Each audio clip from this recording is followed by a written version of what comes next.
जय श्री कृष्णा। राधे राधे भक्त जनों, आज आप सभी श्रवण करेंगे सावन मास की बुधवार की संपूर्ण व्रत कथा।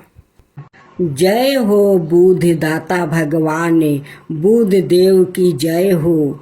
बुधवार के दिन संपीड़ित है बुध व्यापार संसार और सौभाग्य के देवता भगवान बुध को इस दिन व्रत और कथा को श्रवण करने से जीवन में वाणी में मधुरता, व्यापार में उन्नति और परिवार में सुख शांति प्राप्ति होती है। तो आइए सुनते हैं बुधवार की इस पवन दिन की शुभ फलदायक और प्रेरणादायक व्रत कथा। जय श्री कृष्णा। राधे राधे। आज आप सुनेंगे जेठ माह की पूर्ण फल देने वाली बुधवार के दिन श्रवण करे 5 व्रत कथा। अगर मेरा कहानी आपको अच्छा लगा हो तो देवमुनि शर्मा की चैनल को सब्सक्राइब कीजिए, वीडियो को लाइक कीजिए और दूसरे के संग शेयर कीजिए। अब सुने विनायक जी की कहानी। एक बार गणेश जी एक छोटे बालक के रूप में हथेली में चावल और चमचे में दूध लेकर निकले। वो हर किसी से कह रहे थे कि माई मेरी खीर बना दे, माई मेरी खीर बना दे। हर किसी से छोटे गणेश कह रहे थे माई मेरी खीर बना दे, माई मेरी खीर बना दे, लेकिन किसी ने नहीं सुना छोटे गणेश की बातें। एक बुढ़िया माई अपने दरवाजे पर बैठी थी। उसने कहा लाओ बेटा मैं बना दूंगी। वो छोटा सा बर्तन चढ़ाने लगी। तब गणेश जी ने कहा कि दादी माँ छोटी सी भगौनी मत चढ़ाओ, तुम्हारे घर में जो सबसे बड़ा बर्तन हो वही चढ़ा दो। बुढ़िया माई ने वही चढ़ा दिया। वो देखती रह गई कि वो तो पूरा भर गया है। गणेश जी ने कहा दादी माँ मैंने नहा कर आता हूँ, खीर तैयार हो गई। तो बुढ़िया माई ने पोते पोती खीर खाने के लिए रोने लगे। बुढ़िया ने कहा गणेश जी आपके भोग लगाना कह कर चूल्हे में थोड़ी सी खीर डाल दिया और कटोरे भर कर बच्चों को दे दिया। पड़ोसिन ऊपर से देख रही थी। बुढ़िया माई ने सोचा यह चुंगली कर देगी, सो कटोरा भर कर उसे भी पकड़ा दिया। बेटे की बहू ने चुपके से एक कटोरा खीर खाई और कटोरे चौकी के नीचे छुपा दिया। अब भी गणेश जी नहीं आए। बुढ़िया माई को बहुत भूख लग रही थी। एक कटोरा खीर का भर कर केवाड़ी के पीछे बैठकर एक बार फिर कहा जो गणेश जी आपके भोग लगाना और खाना शुरू कर दिया। तभी गणेश जी आ गए। बुढ़िया माई ने कहा आजा रे गणेशा खीर खा ले, मैं तो तेरी ही राह देख रही थी। गणेश जी ने कहा दादी माँ मैंने तो खा लिया है। बुढ़िया माई ने कहा कब खाए गणेश जी? गणेश जी ने कहा जब तेरे पोता पोती ने खाई तब खाई, जब तेरी पड़ोसन ने खाई तब खाई, जब तेरी बहू ने खाई तब खाई, और जब तूने खाई तो मेरा पेट पूरा ही भर गया। बुढ़िया माई ने कहा बेटा और सारी बात तो सच है, पर बहू बेचारी का तो नाम मत ले, वो तो सुबह से काम में लग रही है। उसने खीर कब खाई? गणेश जी ने कहा, चौकी के नीचे देख, जूठा कटोरा पड़ा है। तूने तो मेरे भोग तो लगाया, वो तो वैसा ही खा लिया। बुढ़िया ने कहा, बेटा घर की बात है, घर में ही रहने दो, बची हुई खीर का क्या करूं? गणेश जी ने कहा, नगरी में जिमा दे। लोगों को न्योता दिया तो सब हंसने लगे।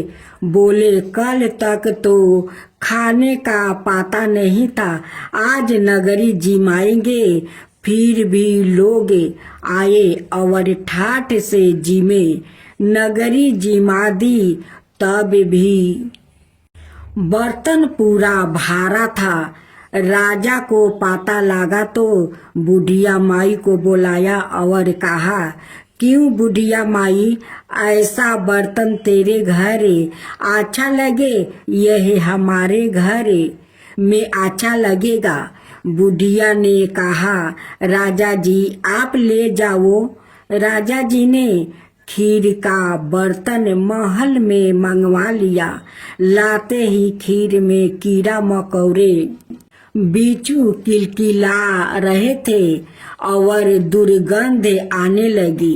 राजा जी ने कहा, बुढ़िया अपना बर्तन आपस ले जाओ, तुझे हमने दिया। बुढ़िया माई ने कहा, राजा जी आप देते तो पहले भी कभी देते, यह बर्तन तो मुझे मेरे गणेश जी ने दिया है। बुढ़िया माई ने बर्तन वापस लिया। लेते ही सुगंधी खीर हो गई और आकर बुढ़िया माई ने गणेश जी से पूछा, बची हुई खीर का क्या करूं? गणेश जी ने कहा, झोपड़ी के कोने में खोद कर गाड़ दे। उसी जगह सुबह उठकर वापस खोदेगी तो धन का 2 बर्तन मिलेगा। ऐसा कहकर गणेश जी अंतर्ध्यान हो गए। जाते समय झोपड़ी के लात मारते गए तो झोपड़ी के स्थान पर महल हो गया। सुबह बहू ने खुरपे लेकर पूरे घर को खोद दिया तो कुछ भी नहीं मिला। बहू ने कहा, सासू जी थारो गणेश तो झूठे है। सास ने कहा, बहू हमारे गणेश झूठो तो नहीं है, ला मैं खोद कर देखूं। वो सुई लेकर खोदने लगी तो टन टन करते 2 धान के बर्तन निकल आया। बहू ने कहा, सासू जी गणेश जी तो सच्चो ही है। सास ने कहा, गणेश जी तो भावना के भूखे हैं। हे गणेश जी, जैसा तुमने बुढ़िया माई को दिया वैसा ही सबको देना। कहानी कहने वाले, हुंकार भरने वाले, कहानी सुनने वाले सबको देना। गणेश जी की जय हो, गणेश जी की जय हो। अब सुने कृष्णा भगवान की कहानी।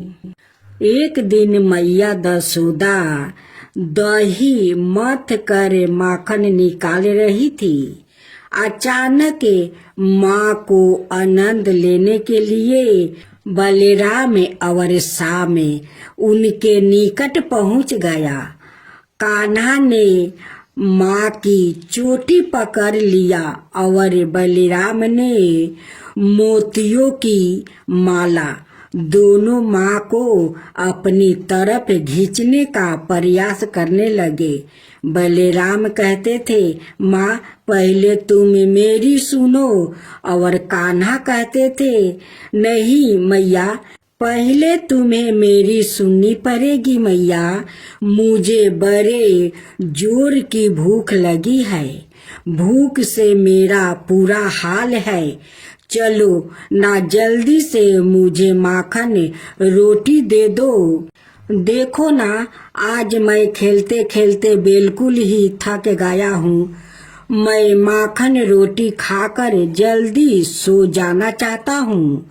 दसोदा जी ने कहा, बेटा दूध पी लो या घर में नाना प्रकार के पकवान बने हैं, जो तुम्हारी इच्छा हो खा लो। कान्हा ने कहा, नहीं मैया, तो केवल माखन खाऊंगा। मेवा पकवान तो मुझे बिल्कुल ही अच्छा नहीं लगते हैं।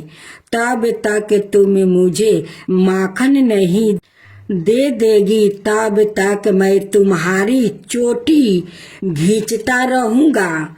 माँ ने कहा, कान्हा अगर तू माखन खाएगा तो तेरी यह चोटी छोटी रह जाएगी, कभी नहीं बढ़ेगी।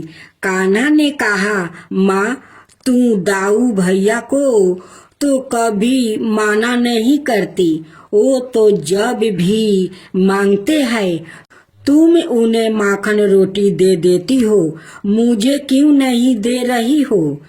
माँ ने कहा, कान्हा देखो, पहले मैं दाऊ को भी माखन रोटी नहीं देती थी, वो भी मेवा पकवान खाता था और दूध पीता था, तभी तो उसकी चोटी लंबी चौड़ी है। यदि तुम भी दूध पिएगा तो तुम्हारी भी चोटी लंबी हो जाएगी। जाओ मेरे लाला, अच्छे बच्चे जिद नहीं करते, जाकर पद्म गंधा गाय का दूध रखा है, पी लो। कान्हा ने कहा, माँ तू झूठ बोलती है, कितनी बार तो मुझे दूध पिलाती हो। गाय मेरी चोटी बिल्कुल नहीं बढ़ी, आज तुम्हारा बहाना नहीं चल सकता है, तुम्हें मुझे माखन रोटी देना ही पड़ेगी। मैया ने कहा, कान्हा दाऊ अब 12 हो गया है, इसने तुमसे अधिक दिनों तक दूध पिया है, इसलिए दाऊ की चोटी बढ़ गई है। जब तुम भी उतना ही दिनों तक दूध पी लोगे, तब तुम्हारी भी चोटी उतनी ही बढ़ जाएगी। कान्हा ने कहा, मैया यह सब अब मैं नहीं सुनूंगा, तुम साफ साफ बताओ, मुझे माखन रोटी देती हो कि नहीं। यदि तुम्हें माखन रोटी नहीं देगी तो आज से ना मैं तुमसे बोलूंगा और ना तुम्हारी गोद में ही आऊंगा। अब दाऊ ही तुम्हारे पुत्र है, मैं भाला तुम्हारा क्या लगता हूँ।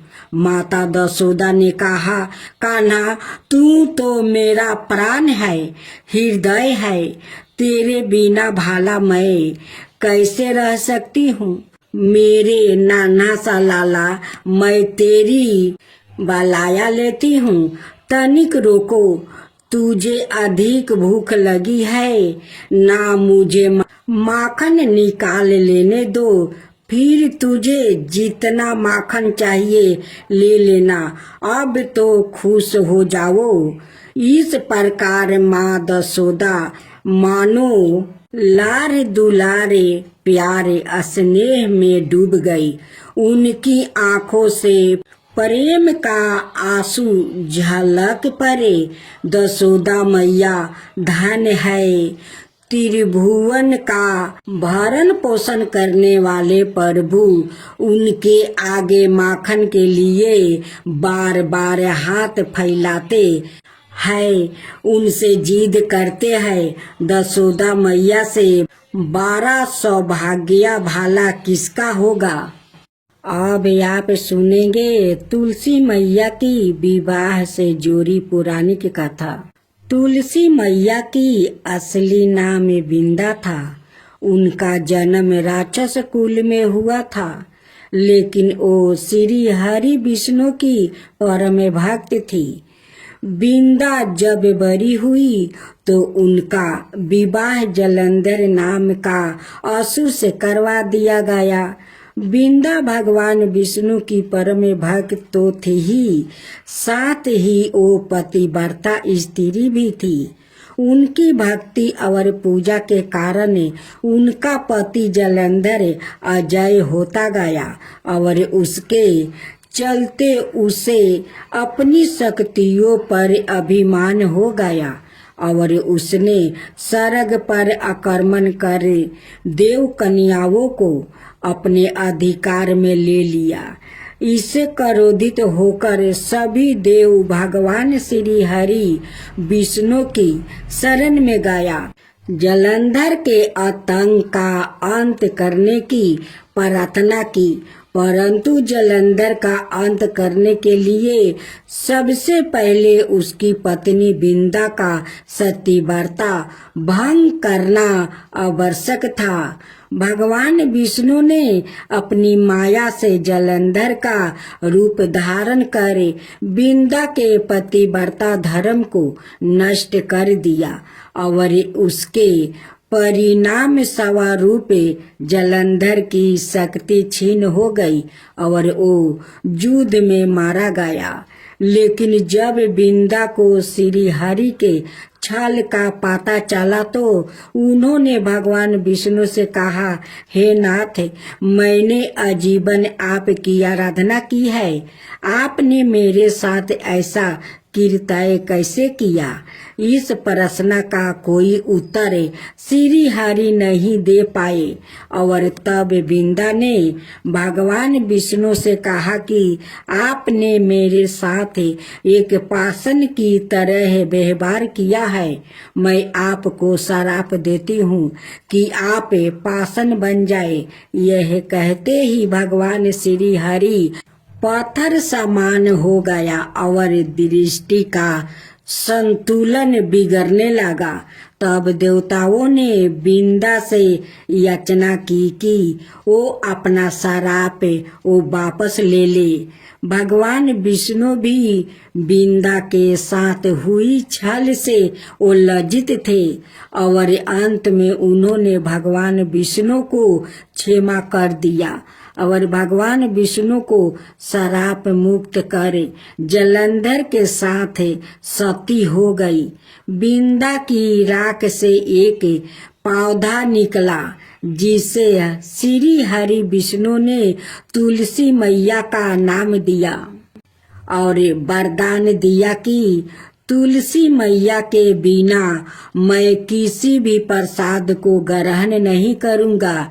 मेरे शालिग्राम रूप में तुलसी मैया का विवाह होगा और कालांतर में लोग इस तिथि को तुलसी मैया की विवाह करेंगे। उन्हें सुख और सौभाग्य की प्राप्ति होगी। तुलसी विवाह के दिन सूर्योदय से पूर्व ही उठकर नित्य क्रियाओं से निवृत्त होकर स्नान करे और साफ सुथर वस्तु धारण करे।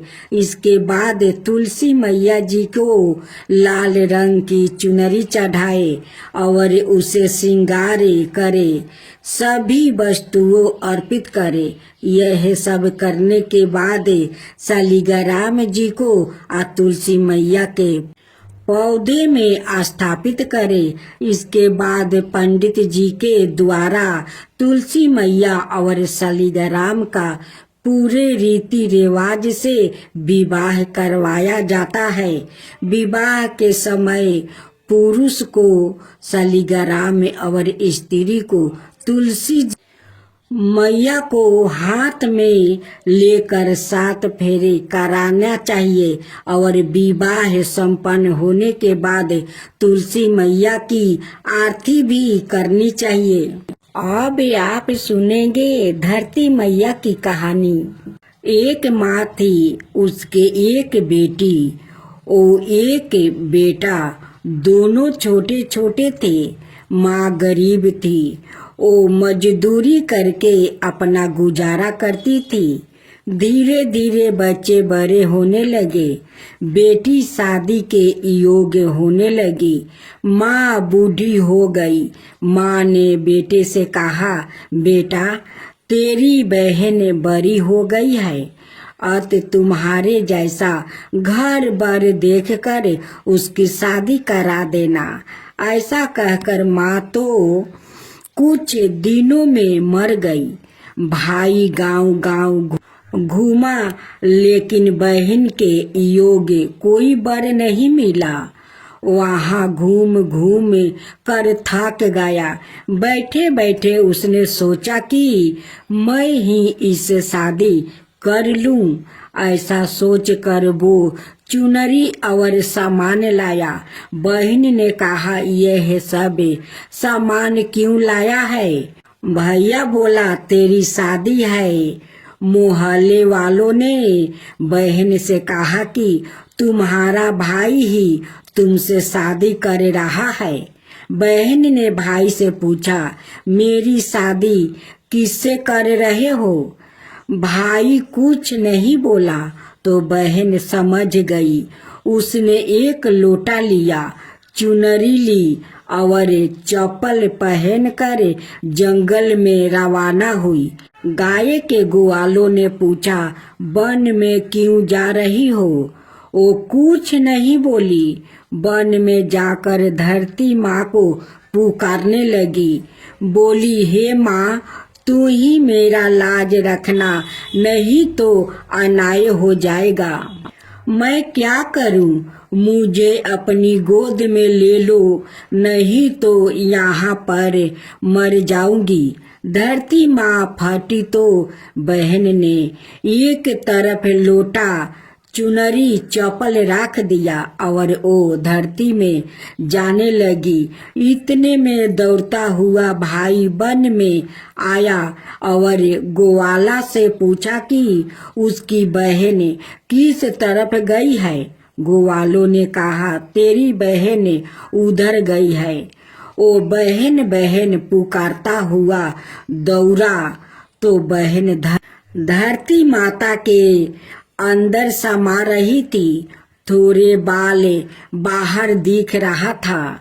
उसने बहन के बाल मुट्ठी में पकड़े और रोने लगा। बहन, तू सत्य के लिए धरती माँ की गोद में समा गई। मेरी बुद्धि भ्रष्ट हो गया था। माँ का वचन निभाने के लिए मेरे जैसा कोई वर नहीं मिला, इसलिए ऐसा विचार आया। पर धरती माँ ने सत्य के लिए बेटी को अपने में समा लिया। जो बाल बाहर थे वो डूब हो गया। इसलिए औरतों कहानी सुनती है और एक लोटा पानी, चप्पल, चुनरी एक बर्तन में हरे मूंग का एक लड्डू कुंवारी कन्या को देती है। उसको धरती माता सुखी रखती है। बोलो जय धरती मैया की, जय धरती मैया की। जय गणेश जय गणेश जय गणेश देवा, माता लकी पार्वती पिता महादेवा। एक दंत दयावंत चार भुजधारी, माथे सिंदूर सोहे मूस की सवारी। जय गणेश जय गणेश जय गणेश देवा, माता लकी पार्वती पिता महादेवा। पांच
के ऊपर रुज से राछा करके भाव तराता जय तुलसी माता।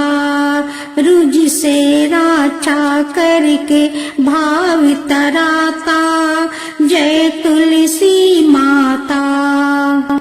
बाहु पुत्री है सायामा सुरबली है गारामा। विष्णु प्रिया जो तुम के सेवे सोनर तर जाता। जय जय जय तुलसी माता। जय जय जय तुलसी माता। हरि कैसी सभी राजते त्रिभुवन से हो बनती थी। पतिति जनों की तारानी तुम्हें हो भी खाता। जय जय तुलसी माता।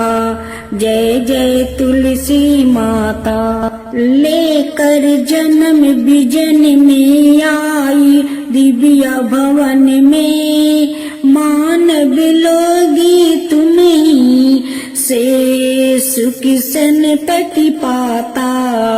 मानव लोगी तुम्हीं से सुख सनपति पाता। जय जय तुलसी माता। जय जय तुलसी माता।